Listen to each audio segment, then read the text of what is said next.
일본 NHK 방송국의 한 기자가 현재 일본 열도를 강타하고 있는 태풍 산산을 취재하기 위해 규슈에 도착했습니다. 취재 준비를 마친 뒤 밖을 나서는 순간 훨씬 심각한 상황에 할 말을 잃고 대형 방송사고를 칠 뻔하는데요.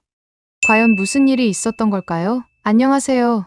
저는 NHK 방송국의 취재 기자 하루카입니다. 요즘 일본을 강타하는 연이은 재난 소식에 밤잠을 설치는 날이 많아졌어요. 기자로서 이렇게 자주 재난 소식을 전해야 하는 상황은 처음이에요. 특히 최근 일본에서 발생하고 있는 지진과 태풍 소식은 정말 심각해요. 지난 8일 미야자키의 규모 7.1 지진을 시작으로 난카이 해구 대지진에 대한 우려가 고개를 들더니 연이어 큰 지진들이 발생했어요. 도쿄 근처 가나가와현에서 규모 5.3, 홋카이도 북동쪽 해역에서 규모 6.8, 이바라키현에서 규모 5.1, 이렇게 짧은 기간에 큰 지진들이 연달아 일어나는 건 정말 이례적인 일이에요. 이런 상황에서 태풍 산산이 일본을 향해 접근하고 있다는 소식이 들려왔어요. 처음엔 또 하나의 평범한 태풍이려니 했는데 점점 세력이 강해진다는 예보에 모두가 긴장하기 시작했죠. 기상청 발표에 따르면 태풍 산산의 중심 기압이 945헥토파스칼, 최대 풍속이 초속 40m,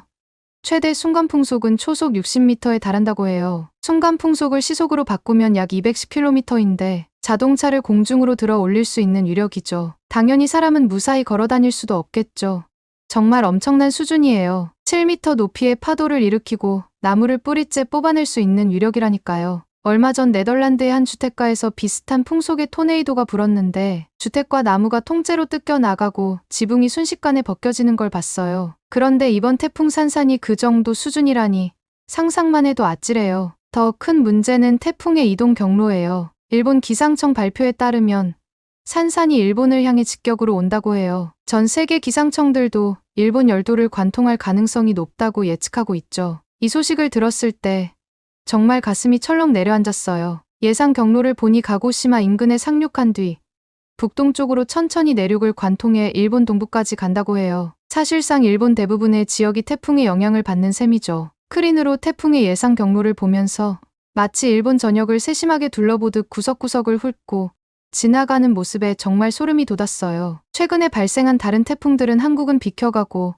모두 일본으로 왔잖아요. 그런데 이번에 가장 강력한 산산마저 또 한국만 피해가고 일본을 관통한다니 도대체 우리나라가 무슨 죄를 그렇게 많이 지었길래 이토록 고통받는 건지 모르겠어요. 게다가 이번 태풍은 강하면서도 움직임이 느려서 피해가 더 클 것 같아요. 기상청에서는 태풍의 이동 속도가 느려서 최대 400mm의 기록적인 폭우와 함께 강풍이 몰아칠 것으로 예측했어요. 이건 정말 끔찍한 수준이에요. 강풍은 물론이고 산사태, 침수, 하천 범람까지 상상만 해도 아찔하네요. 400mm라는 게 얼마나 많은 양인지 아세요? 한 달 내내 내리는 비의 양보다 하루 만에 더 많은 비가 쏟아진다는 거예요. 일본은 태풍이 자주 오는 나라지만 이번처럼 모든 직원들이 공포에 가까운 감정을 느끼는 건 정말 드문 일이에요. 사실 이번 태풍에 대해 특별히 공포를 느끼는 이유가 또 있어요. 얼마 전 난카이 트로프 대지진에 대한 다큐멘터리를 취재하면서 만났던 지질학자의 말이 자꾸 떠오르거든요. 그분이 이런 말을 했어요. 강력한 태풍이 난카이 해구 바로 위를 지나갈 경우 해저 지형에 영향을 미쳐 태풍이 지진을 촉발할 수 있다. 이 말이 갑자기 떠오르면서 정말 소름이 돋았어요. 이번 태풍 산산의 경로가 정확히 난카이 해구 바로 위를 지나가는 걸로 나타났거든요. 만약 이렇게 강력한 태풍이 해상에서 강한 바람과 파도를 일으키면 해저에 쌓인 침전물이 이동해 해저 지형의 변화를 일으키고 해저의 압력 상태까지 변화시킬 수 있대요.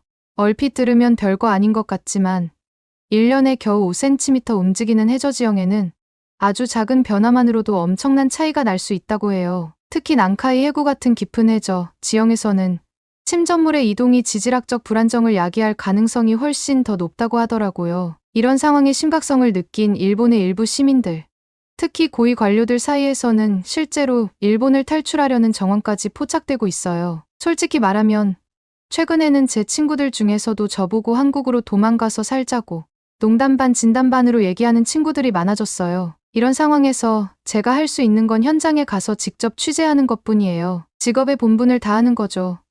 그래서 태풍이 향하고 있는 규슈 지방으로 직접 현장 취재를 나가기로 결정했어요. 아직은 이동 전이라 괜찮다고 생각하지만 마음 한구석에서는 불안감이 커져가고 있어요. 산산을 직접 마주하는데 무사할지 그 지역은 또 어떤 참혹한 피해를 입을지 생각만 해도 가슴이 먹먹해졌죠. 취재를 위해 규슈 지방에 도착하자마자 현지 주민들과 인터뷰를 시작했어요. 한 어부분께 이번 태풍에 대비해서 어떤 준비를 하고 계신지 물어봤더니 이렇게 말씀하시더라고요. 매년 태풍이 오지만 이번엔 특히 강력하다고 하니 걱정이 됩니다. 배는 항구에 단단히 묶고 집 주변을 정리했지만 마음 한구석엔 불안이 가득해요. 바다가 주는 은혜도 크지만 그만큼 무서운 존재이기도 하니까요. 이 말을 들으며 잠시 생각에 잠겼어요. 일본은 정말 자연재해의 나라예요. 저주받은 땅이라고 불러도 무방할 만큼 태풍, 지진, 홍수 등 수많은 재해가 이 땅을 끊임없이 시험하고 있어요. 저 또한 기자로서 매번 재해 현장을 취재하며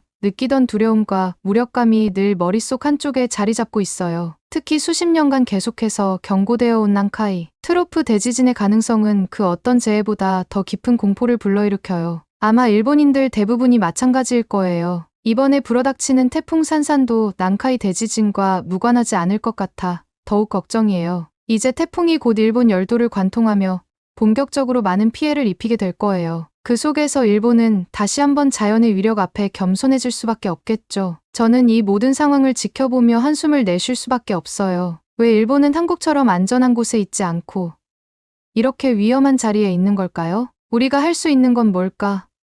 저는 아무리 생각해도 답이 떠오르질 않아요. 사실 그 지질학자의 말처럼 우리가 할 수 있는 건 대비하고 기다리는 것뿐일지도 모르겠어요. 그러나 그런 불확실한 미래를 기다리는 것만이 답일까요? 태풍 산산이 다가오는 가운데 저는 문득 1년 전 한국 기상청을 취재했던 경험이 떠올랐습니다. 당시 한국의 기상예보 시스템을 취재하러 갔다가 정말 놀라운 광경을 목격했거든요. 서울 기상청에 들어서자마자 눈앞에 펼쳐진 광경에 입이 떡 벌어졌습니다. 거대한 스크린 위로 한반도 전체의 기상 상황이 실시간으로 펼쳐지고 있었어요. CCTV 영상, 드론 촬영 화면, 시민들이 보내온 제보 사진까지 모든 정보가 한눈에 들어왔습니다. 더 놀라운 건 이 모든 정보가 AI에 의해 실시간으로 분석되고 있다는 거였어요. 한국 기상청의 김 과장님이 설명해 주셨죠. 이 시스템은 실시간으로 수집되는 모든 데이터를 AI가 분석해 위험 지역을 예측하고 최적의 대응 방안을 제시합니다. 그 말을 듣는 순간 일본의 시스템이 떠올라 마음이 무거워졌습니다. 우리는 아직도 수동으로 데이터를 입력하는 과정을 거쳐야 하는데 한국은 상황이 발생하자마자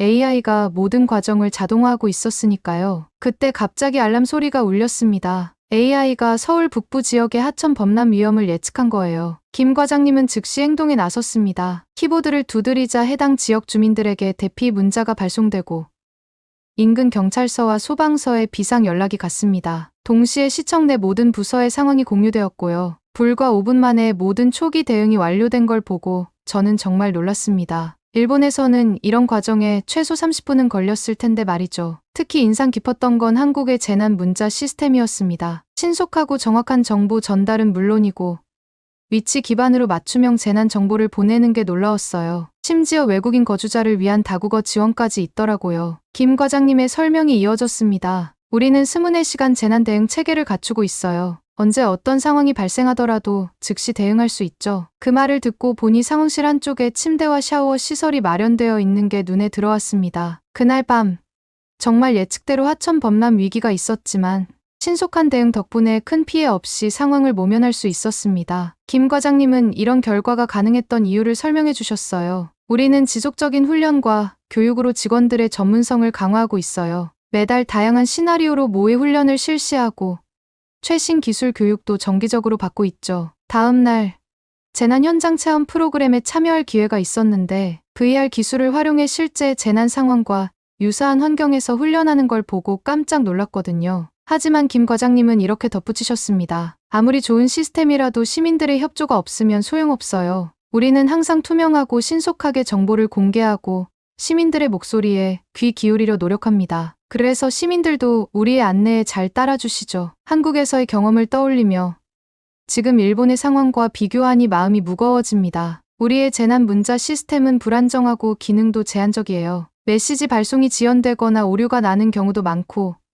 내용도 너무 획일적이라 실효성이 떨어지죠. 게다가 우리 기상청과 재난관리부서 간 협업도 원활하지 않아요. 한국에서 본 것처럼 통합된 시스템으로 운영되지 않다 보니 정보 공유나 대응이 늦어지는 경우가 많습니다. 사실 저도 한국의 시스템을 보고 와서 우리나라에 도입하고 싶은 마음이 컸어요. 하지만 현실적인 어려움이 많더라고요. 예산 부족은 물론이고 관료주의적 장벽도 높았습니다. 새로운 기술 도입을 위한 정책 결정이 지연되는 경우도 많고요. 이런 상황에서 태풍 산산을 맞이하려니 정말 걱정이 됩니다. 우리의 낙후된 시스템으로 과연 이 위기를 잘 극복해 나갈 수 있을지 말이죠. 그렇게 태풍 산산이 가고시마현에 상륙한 지 여러 시간이 지났어요. 저희 NHK 취재팀은 현장에서 상황을 실시간으로 전하고 있습니다. 지금 제 주변의 모습은 그야말로 아수라장이에요. 바람은 초속 70m를 넘나들고 있어요. 이게 어느 정도냐면 1초에 70m를 날아가는 속도예요. 정말 말도 안 되는 강력한 바람이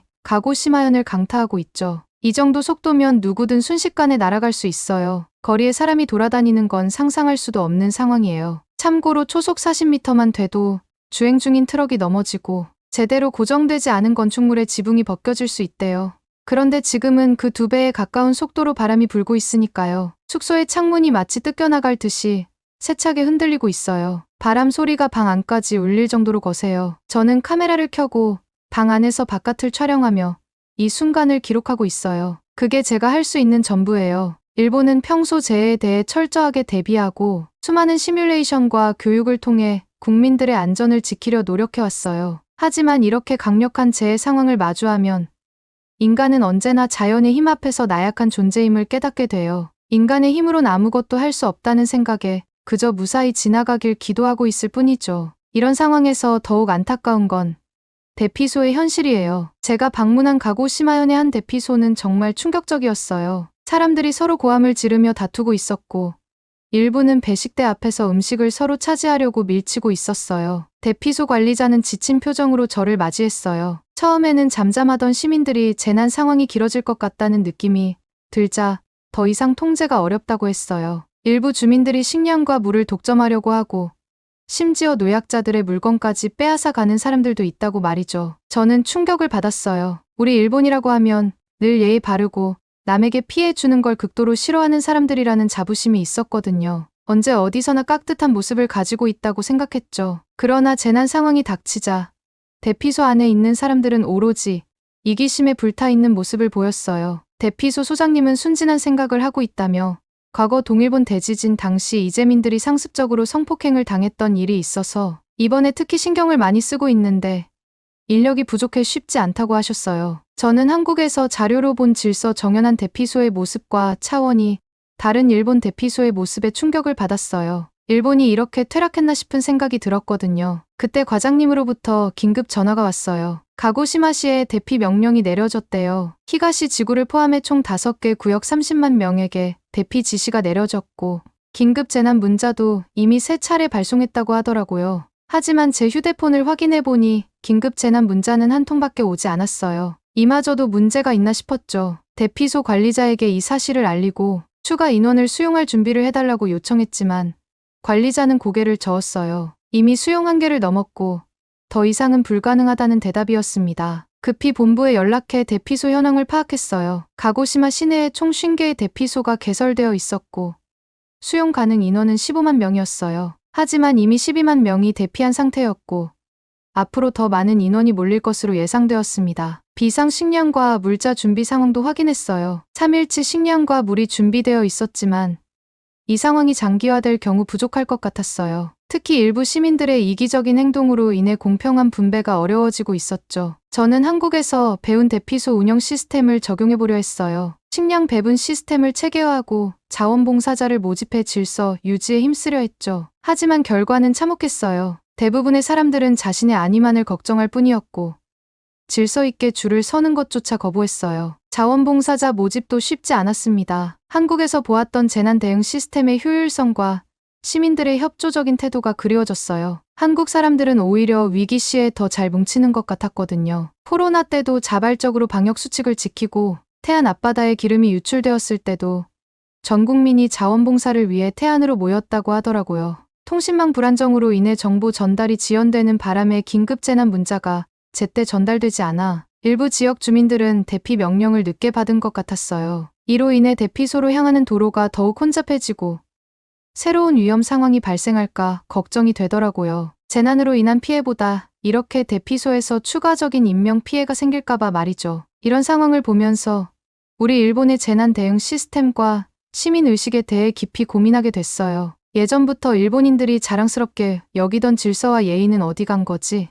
왜 이런 재난 상황에서 서로를 돕지 못하고 이기적으로 변할까? 태풍 산산의 현장 취재를 마치고 돌아온 후 저는 더욱 큰 불안감에 시달리고 있습니다. 태풍의 위력도 무서웠지만 그보다 더 큰 공포가 제 마음을 짓누르고 있어요. 바로 난카이 트로프 대지진에 대한 우려입니다. 얼마 전 만났던 지질학자의 말이 자꾸 떠오릅니다. 태풍이 난카이 해구 위를 지나가면서 해저 지형에 영향을 미칠 수 있고 이는 대지진을 촉발할 수 있습니다. 이 말을 들은 후로 잠을 이루기가 힘들어요. 난카이 트로프는 일본 열도의 남서쪽 해저에 위치한 거대한 해구입니다. 여기서 발생할 것으로 예측되는 대지진은 일본 전체를 흔들어 놓을 수 있는 엄청난 규모라고 해요. 지진 발생 이후 쓰나미가 무려 건물 10층 높이 이상으로 밀어닥칠 것으로 예상된다니 상상만 해도 끔찍합니다. 전문가들의 예측에 따르면 이 지진으로 인해 가옥 수백만 채가 부서지고 사망자가 30만 명 이상 발생할 수 있다고 합니다. 경제적 피해는 수천조 원에 달할 것으로 보이고 일본 경제가 한순간에 무너질 수도 있다고 해요. 최근 몇 년간의 기록을 살펴보면 일본 내 지진의 빈도가 기하급수적으로 늘어나고 있어요. 특히 최근에 이례적으로 연이어 발생하는 지진들은 지질 전문가들도 당황하게 만들고 있죠. 이런 잦은 지진 발생이 대규모 지진의 전조 현상일 수 있다고 하니 마음이 더욱 무거워집니다. 이런 상황에서 제 친구 유키에게서 연락이 왔어요. 유키는 얼마 전 한국으로 여행을 갔다 왔대요. 그녀의 말을 들으니 한국이 정말 부러워졌어요. 하루카, 너도 한번 한국에 가봐. 여기는 정말 평화롭고 안전해. 지진 걱정도 없고 태풍도 거의 안 와. 게다가 재난 대비 시스템이 정말 대단해. 일본과는 차원이 다르더라고. 유키의 말을 듣고 있자니 문득 우리나라가 정말 저주받은 땅인 것은 아닐까 하는 생각이 들었어요. 왜 일본만 이렇게 자연재해의 위협에 시달려야 하는 걸까요? 혹시 우리가 과거에 저지른 잘못 때문에 이런 시련을 겪는 것은 아닐까요? 이런 생각을 하다 보니 점점 더 우울해졌어요. 일본에 살면서 늘 재난에 대비해야 한다는 것, 언제 큰 지진이 일어날지 모른다는 불안감과 함께 살아가야 한다는 것, 이게 정말 힘들게 느껴지기 시작했습니다. 유키는 심지어 한국 회사에서 이직 제안을 받았다고 해요. 하루카, 나 한국으로 이주할까봐 여기서의 삶이 더 안전하고 편안할 것 같아. 유키의 말에 가슴이 철렁 내려앉았어요. 친구마저 떠나려 한다는 생각에 외로움이 밀려왔거든요. 하지만 한편으로는 유키의 선택을 이해할 수 있었어요. 저도 가끔 한국 뉴스를 보면 그들의 일상이 너무나 평온해 보여요. 지진과 태풍에 항상 대비해야 하는 일본과 달리 그저 일상의 소소한 날씨 변화에 대한 소식만 전해지는 모습이 부럽기도 해요. 이런 생각을 하다 보면 일본의 현실이 너무나 비참하게 느껴져요. 우리는 언제나 자연의 위협 속에서 살아가야 하고 그 위험에서 완전히 벗어날 수 없다는 사실이 또한 살면서 마음 한켠에 자리 잡고 있죠. 특히 이번 일을 계기로 일본의 현재와 미래에 대해 스스로 깊게 고민을 해봤어요. 이번 재난 대응 과정에서 드러난 일본 정부의 대처에 대한 아쉬움, 늦은 예보와 대피 명령, 원활하지 않은 긴급 재난 문자 시스템, 그리고 대피소 운영 체계도 개선이 필요하다고 생각했죠. 이는 우리 재난관리 시스템 전반의 문제점을 드러낸 것 같아요. 시민들의 행동에서도 아쉬운 점이 있었습니다. 대피소에서 목격한 일부 이기적인 모습들, 약자를 배려하지 않는 태도, 우리가 자랑스럽게 여기던 일본인의 예의와 질서가 위기 상황에서 흔들리는 모습을 보며 많은 생각이 들었어요. 이번 경험을 통해 한국의 재난 대응 시스템과 시민의식에 대해 새롭게 주목하게 됐습니다. 첨단 기술을 활용한 재난 예측과 대응 시스템, 효율적인 대피소 운영,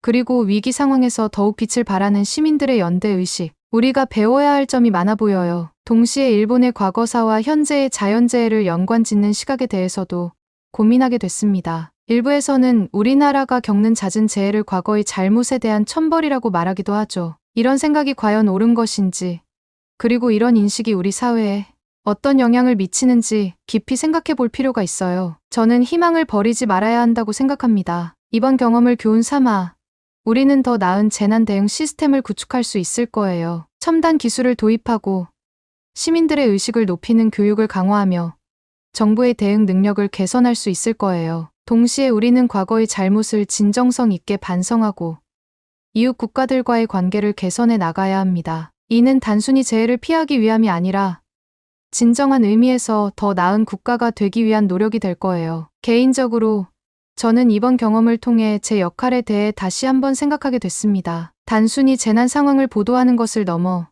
우리 사회의 문제점을 지적하고 개선 방안을 제시하는 책임 있는 언론인이 되어야겠다고 다짐했어요. 마지막으로 우리 모두가 변화의 주체가 되어야 한다는 점을 강조하고 싶습니다. 정부나 시스템만 탓할 게 아니라 우리 각 개개인이 더 나은 시민이 되기 위해 노력해야 해요. 위기 상황에서 서로를 돕고 약자를 배려하며 공동체 의식을 갖추는 것부터 시작해야 합니다. 태풍 산사는 아직 일본을 강타하고 있습니다. 하지만 저는 이 위기를 우리 모두가 힘을 합쳐 잘 극복해 낼 수 있을 거라 믿습니다. 부디 이 태풍이 큰 피해 없이 지나가기를, 그리고 우리 모두가 안전하기를 간절히 바랍니다. 이 어려운 시기를 지나고 나면 우리는 더 강하고 더 안전하며 더 배려심 있는 일본을 만들어 갈 수 있을 것입니다. 영국의 한 사무실 안, 각 나라의 경제를 분석하는 사람들이 모여 논쟁을 벌이고 있습니다. 한국 경제가 일본 경제를 추월했다고? 말도 안 되는 소리 그만해. 한 분석가가 목소리를 높여 말했습니다. 이들의 논쟁은 최근 발표된 한 지표를 보고 시작되었는데요. 대체 이 지표는 무엇이고 왜 이들은 이렇게 논쟁을 펼치고 있는 걸까요? 안녕하세요. 저는 영국 대외경제정책연구소에서 근무하는 엘리자베스 파커라고 합니다. 우리 영국은 다양한 국가들과 우호적인 관계를 맺고 있는데요. 최근 일본의 경제 상황이 문제가 있는 게 아닐까 싶을 정도로 모든 지표에서 내림세를 보여서 우리 경제정책연구소에서도 관심 있게 지켜보고 있어요. 저희와 우호적인 관계를 맺고 있는 아시아 국가에는 일본과 한국, 싱가포르, 호주 등이 있지만 요즘 일본과 한국의 경제적 수준 차이가 완전히 다른 양상을 보여서 관련 자료들을 보면서 분석하고 있었죠. 이런 상황을 보면서 저는 궁금증과 함께 약간의 불안감도 느꼈어요. 과연 우리가 알고 있던 아시아의 경제 강국들에 어떤 변화가 일어나고 있는 걸까? 어느 날 회사에다가 정식으로 한국과 일본 출장 요청을 했어요. 직접 가서 제 눈으로 확인해 보고 싶다는 열망이 컸거든요. 2주의 출장 기간에 한 주는 한국으로, 또 한 주는 일본으로의 출장을 다녀왔습니다. 제가 경제 분석 일을 하다 보니까 각국의 같은 일을 하는 해외 동료들을 많이 사귈 수 있었는데요. 한국과 일본 출장을 다녀오고 나서 제가 분석했던 지표들을 해외 분석가로 일하는 담당자들에게 공유했어요. 모든 담당자가 제 분석 지표 자료들을 보고 상당히 충격적이라면서 자신들 국가의 경제연구소에서 유용하게 쓰일 것 같다며 고마워했는데요. 이런 반응을 보면서 저는 뿌듯함과 동시에 책임감도 느꼈어요. 그런데 유독 제가 출장까지 다니면서 조사하고 분석한 지표 자료를 부정하는 외국 동료가 한 명 있었죠. 바로 일본 경제연구소에서 근무하는 요시코 타나카라는 친구였어요. 요시코의 반응을 보면서 저는 당혹스러움과 함께 약간의 짜증도 느꼈어요. 왜 객관적인 데이터를 부정하는 걸까? 우선 제가 조사했던 내용들은 한국과 일본의 완전한 반대 현상이 핵심이었어요. 분명 일본은 한국보다 훨씬 더 우위에 있던 경제 선진국이었는데 최근 들어 모든 지표가 하락하면서 한국에게 모두 추월당해버렸거든요. 같은 아시아 국가인데 한 곳은 추락하고 한 곳은 부유해지는 상황이었죠. 실제로 전 세계 백화점 매출 순위만 봐도 알 수 있는데요. 한국에서 가장 높은 매출을 기록했던 곳은 신세계 백화점이었는데 과거 항상 전 세계 백화점 매출 순위에서 최상위권을 지켜오던 일본의 백화점들은 2019년도 무렵까지 분명 일본이 부동의 1위와 2위를 기록했었거든요. 근데 해가 바뀌자마자 바닥부터 치고 올라온 한국에게 역전당해 버렸어요. 한국이라는 나라의 경제 성장이 과거 1970년대, 1980년대처럼 가파르게 상승하던 흐름은 완만해졌지만 지속적인 상승 그래프를 그리더니 결국엔 일본을 앞질러 한국, 신세계 백화점은 세계에서 가장 높은 매출을 기록하는 백화점으로 자리 잡게 되어버린 거죠. 항상 최상위권에는 일본의 백화점이 독점하다시피 했었는데 2022년도 들어서서는 한국 백화점은 부동의 1위 자리를 고수했고 뒤이어 있는 백화점들도 일본 백화점이 아닌 한국 백화점들이 2위에 등극하면서 일본의 파란만장했던 과거가 사라져 버렸으니까요. 이런 지표들을 보고 일본 경제연구소에서 근무하는 요시코 양은 노발대발하면서 완전히 잘못된 자료들이라며 부정하더라고요. 자신이 조사한 자료에 따르면 일본이 압도적으로 한국을 능가하고 있고 한국이 일본의 수준까지 따라오려면 앞으로 10년 이상이 걸릴 거라면서 저에게 제대로 조사한 게 맞냐면서 성질을 어찌나 부리는지 귀가 아파서 혼났습니다. 그러면서 당장 일본으로 오라고 하더라고요. 일본의 진짜 모습들을 보여주겠다면서 말이죠. 이번 이슈가 잠잠해지던 어느 날 저는 회사에서 모처럼의 휴가를 받게 되었었는데요. 남자친구도 없었고 혼자 집에서 휴가를 모두 보낸다는 게 좀 그래서 해외를 나갔다 오기로 했었어요. 어디를 갈까 고민하다가 당연히 한국이 요즘 저희 영국에서도 워낙에 유명하고 저도 개인적으로 한국 아이돌 BTS를 좋아해서 한국에 가려고 했거든요. 그래서 한국경제연구소에서 분석가 일을 하다가 최근 본인 사업을 위해서 그만두었던 지수 씨에게 전화를 걸었고 지수 씨는 당연하게도 너무 좋다면서 한국에 오면 자신이 관광 안내자를 해주겠다고 하더라고요. 다음날 비행기표를 예약하려는데 일본에 있는 요시코 양에게 전화가 왔었는데요. 요시코 양은 대체 언제 일본에 올 거냐면서 빨리 일본에 오라는 것이었어요. 그래서 마침 휴가 기간이라 저는 한국에 지수 씨를 만나러 갈 거라고 했더니 무슨 소리를 하는 거냐며 지수 씨랑 같이 그럼 일본으로 오라고 하더라고요. 다음에 가겠다고 해도 고집을 꺾지 않았어요. 어쩔 수 없이 이 상황을 지수 씨에게 이야기했고 지수 씨는 웃으면서 알겠다고 하더니 그럼 각자 일본 공항에서 만나자고 약속을 잡았습니다. 약속 날은 다가왔고 일본의 도쿄 국제공항에서 저희 셋은 만나게 되었어요. 영국인, 한국인, 일본인 이렇게 세 개 국가의 아가씨들이 일본에서 뭉치게 된 거죠. 그런데 저희는 요시코 양을 보고 깜짝 놀랄 수밖에 없었는데요. 일본에서 만난 요시코 양은 발에 깁스를 하고 있었기 때문이었어요. 발은 어디서 다친 거냐고 물어봤더니 지난번 일본에서 지진이 있었는데 그때 다리가 갈라진 땅의 틈에 발이 끼면서 다쳤다고 하더라고요. 그러면서 저와 지수 씨를 보고는 잘 왔다고 하면서 목발을 짚고 있던 한 손을 갑자기 펼치더니 여기가 바로 세계에서도 인정받는 그 유명한 도쿄 국제공항이에요. 어떤가요? 엄청 근사하죠.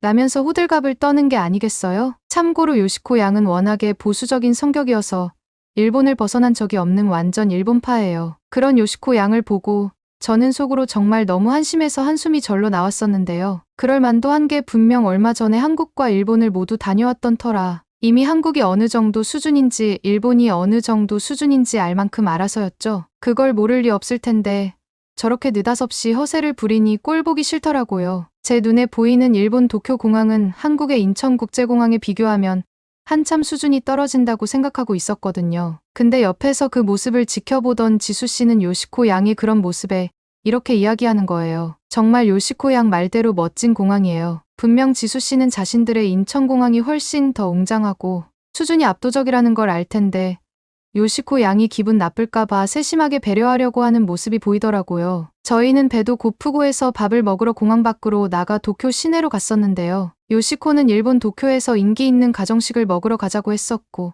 그렇게 도착한 식당에서 돈부리라는 음식을 먹게 되었는데요. 돼지고기를 양념된 밥 위에 올려서 먹는 음식이었는데 나름 나쁘지 않고 맛있더라고요. 양도 괜찮았고요. 식사를 마치고 계산하려고 하는데 식사비를 보고 옆에 있던 지수 씨가 깜짝 놀라더라고요. 저희가 먹은 식사비는 1인당 620엔이었는데 영국 돈으로 4파운드 정도였고 한국 돈으로는 6,200원 정도 됐었어요. 놀라던 지수 씨를 보고 요시코가 왜 놀라냐면서 너무 맛있어서 그런 거냐며 또 허세를 부리는 게 아니겠어요? 지수 씨는 식사 비용이 생각보다 너무 저렴해서 놀랐다고 하더라고요. 한국에서는 1인당 식사비가 평균 1만 원은 지출해야 하는데 거의 한국의 60% 수준으로 일본의 식사비가 낮았던 거예요. 당연하게도 저는 그 원인을 알고 있었거든요. 경제협력개발기구 OECD의 자료들을 보면 한국의 경우 경제가 지속적으로 상승하면서 최근 20년 동안 국민의 인건비가 약 60% 정도 올랐지만 일본은 20년 동안 오히려 10%가 감소했거든요. 소득 수준이 20년이 지나도 계속 제자리고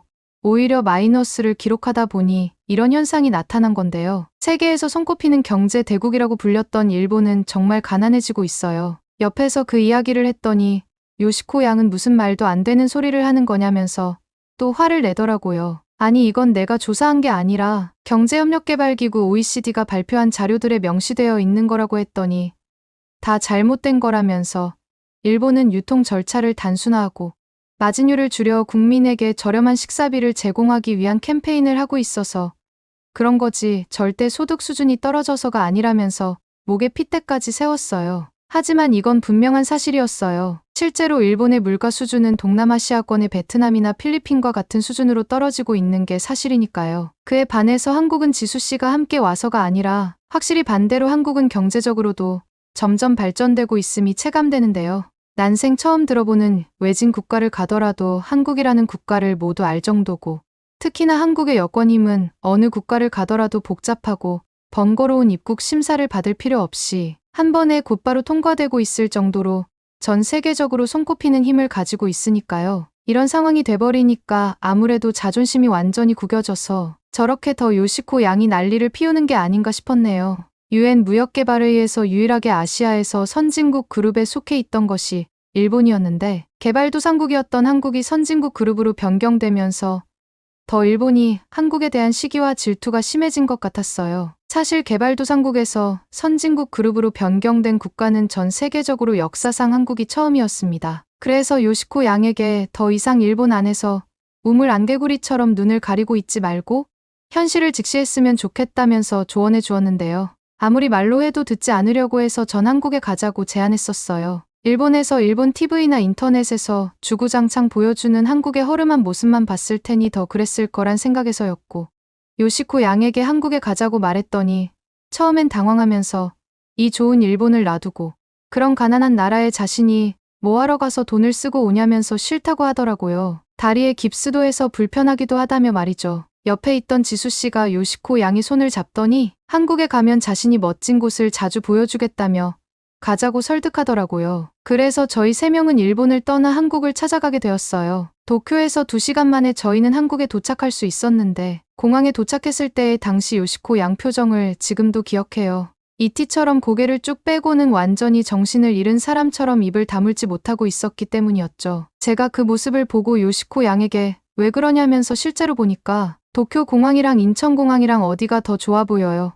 라고 했던 질문에도 거의 정신이 반이 나간 사람처럼 믿지 못하겠는지 주변을 두리번거리면서 연신 놀라기만 하더라고요. 그러더니 정신을 차렸는지 이런 말을 하더라고요. 아이고, 돈도 없는 나라가. 그러더니 절 보고는 대체 이 공항 지으려고 한국이 미국에 돈을 얼마를 빌렸어요? 하고 묻는 거 있죠?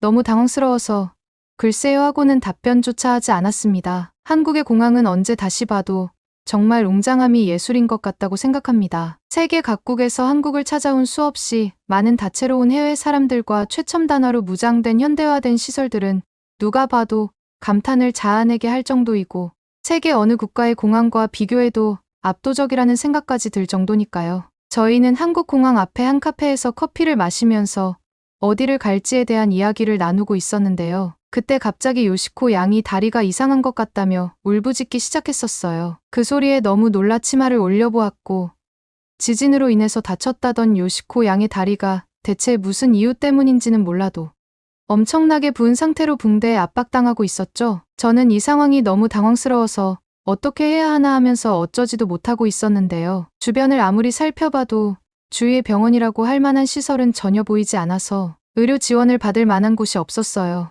저와 지수 씨는 퉁퉁 부어오른 요시코 양의 다리를 보고 일단 다리를 압박하고 있는 저 깁스를 빼야 할 것 같다고 생각했는데요. 깁스가 다리에 너무 강하게 고정되어 있어서 여자들인 저와 지수 씨의 힘으론 깁스를 빼는 게 어려웠어요. 그런데 바로 그때 한국인 카페 직원이 저희에게 다가와서 보더니 어딘가로 전화를 하더라고요. 그러더니 지수 씨에게 뭐라고 이야기를 전달하는 것 같았어요. 한국인 직원이 말하기를 여기 카페 근처 지하도에 가면 된다고 했다고 하더라고요. 하지만 통증을 호소하고 있는 요시코 양이 걸을 수 있는 상태가 아니어서 저는 요시코 양을 둘러매고 카페 직원이 이야기했다는 지하도로 지수 씨와 함께 내려가기 시작했는데요. 제가 아무리 영국인이라지만 등에 업은 요시코 양이 너무 무거웠었고, 그러다 보니 지하로 내려가면서 대체 지하에 가면 뭐가 있다고 이 계단을 내려가야 하는 건가라는 생각이 들더라고요.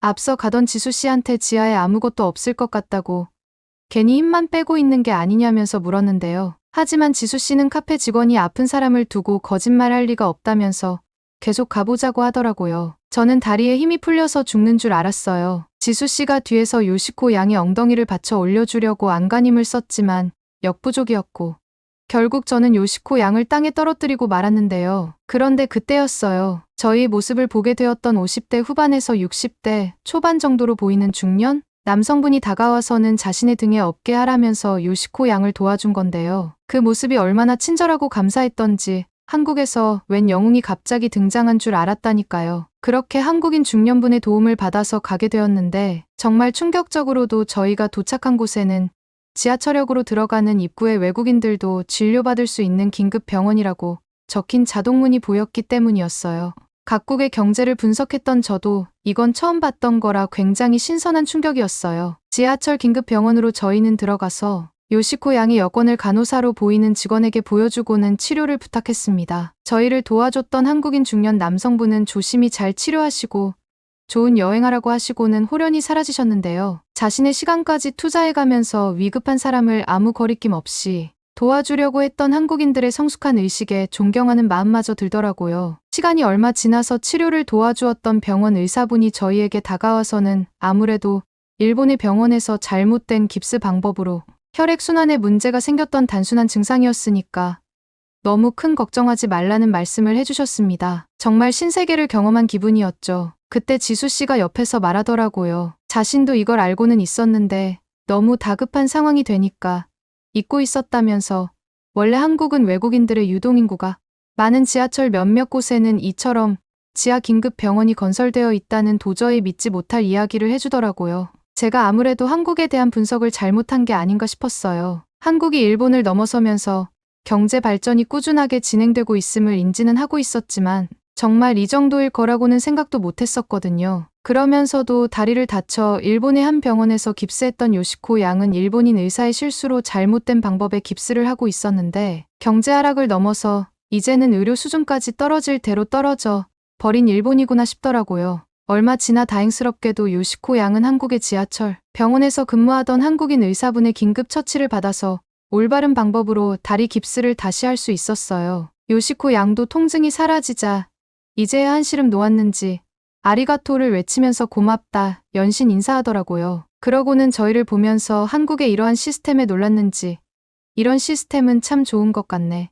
이건 인정할게 지수씨 하면서 농담을 건네더라고요. 그 소리에 지수씨는 고맙다고 하고는 웃기만 했는데 한국인도 아닌 영국인인 제가 다 요시코 양이 얄밉더라고요. 주둥이는 살아서 끝까지 말을 저런 식으로 할까 싶었거든요. 저희는 이후 지수씨의 안내로 홍대라는 곳을 가게 되었는데요. 지수씨 말로는 홍대는 대학생과 예술, 문화, 엔터테인먼트 분야에 관심이 있는 사람들 사이에서 매우 인기 있는 장소이고 홍대 주변에는 다양한 예술 문화 공간들이 있다고 하더라고요. 그래서 외국인들도 한국에 관광하러 오면 꼭 오는 곳이라는 말도 했었죠. 실제로 도착한 홍대에는 예술 전시관, 작은 갤러리, 독립영화관 등이 있었는데요. 다양한 예술 작품을 감상할 수 있는 공간들이 많이 있었고 야외에도 다양한 공연이 열리는 공연장과 클럽도 많아 음악, 연극, 댄스 등의 다양한 문화 경험할 수 있는 곳이었어요. 그런데 홍대에 도착하고 그렇게 말을 많이 하던 요시코 양이 입을 다물고 뭔가 쭈뼛거리는 듯한 모습을 보였는데요. 요시코 양 왜 그래요?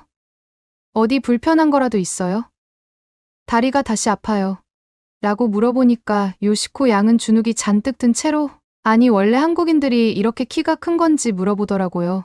근데 실제로 요시코 양 입장에서 그럴 수 있겠다는 생각도 들긴 했어요. 왜냐하면 일본에서 남자 키가 170만 넘어도 보통이거나 큰 편에 속했고 여자들도 150에서 160 이하 정도였으니까요. 그런데 한국 홍대를 지나다니는 한국인 남자들과 여자들은 체격도 컸고 키들도 쭉쭉 빵빵하였죠. 외모나 스타일도 어찌나 깔끔한지 모델만 사는 나라 같다는 생각이 저도 들 정도였어요. 실제로 지수씨도 여잔데 키가 168이라고 했으니까요. 일본에서는 거의 남자 키에 해당하는 키였죠. 홍대를 걸어다니며 여기저기 구경하고 있을 무렵에 요시코 양은 가던 걸음을 멈추고 분노에 찬 표정을 하면서 어딘가를 가리키며 소리를 질러대기 시작했었는데요. 저희는 그런 요시코 양의 모습에 너무 놀라 대체 아까부터 왜 그러는 거냐며 요시코 양을 바라봤는데 요시코 양이 가리키는 곳에는 20대 초반으로 보이는 일본 관광객들이 일본인 여성들은 한국에 인기 있는 교복 대여 전문점에서 한국 고등학생들의 교복을 입고는 사진을 찍으며 놀고 있었는데요. 막상 그렇게 일본인 젊은 여성 관광객들을 보고 나서 보니까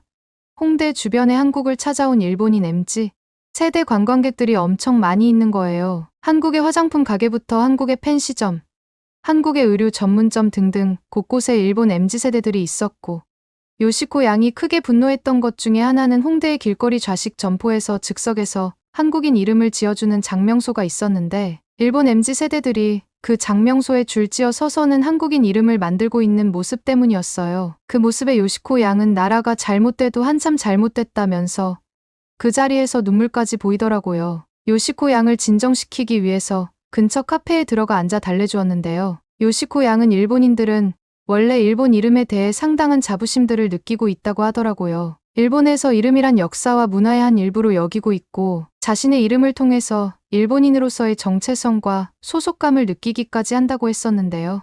그렇게 일본인의 일본 이름이 개인적인 문화적인 사회적인 큰 의미를 담고 있는 아주 중요한 요소인데 다른 나라도 아닌 우리 일본보다 한참 뒤떨어지던 한국에 와서 한국 이름을 장명하고 있는 모습에 큰 충격을 받았다고 하더라고요. 그 모습에 지수 씨가 떨고 있는 요시코 양의 손을 꼭 잡아주더니 다른 사람들은 잘 몰라도 적어도 자신은 요시코 양이 일본인이라고 해도 좋다면서 위로해 주더라고요. 지수 씨의 그 말에 요시코 양은 눈물을 펑펑 쏟기 시작했었어요. 카페가 떠나가라 큰 소리로 울고 있는 요시코를 보고는 저는 솔직히 너무 창피해서 그만 울라면서 스탑을 외쳤는데 그때 요시코 양이 울음을 멈추더니 반대로 지수 씨의 손을 꼭 잡는 게 아니겠어요. 그러더니 사실 한국이 일본을 앞지른 사실에 대해서 이미 오래전부터 알고 있었다고 털어놓더라고요. 하지만 한국을 혐오하는 부모님 성향이 강해서 그런 환경에서 자라다 보니 자신도 모르게 한국을 깎아내리는 게 습관처럼 나왔었고 실제로 일본은 어린 학생들에게 왜곡된 역사에 관해 가르치고 한국을 깎아내리는 이야기들을 만들어 지속해 주입한다고 했는데요.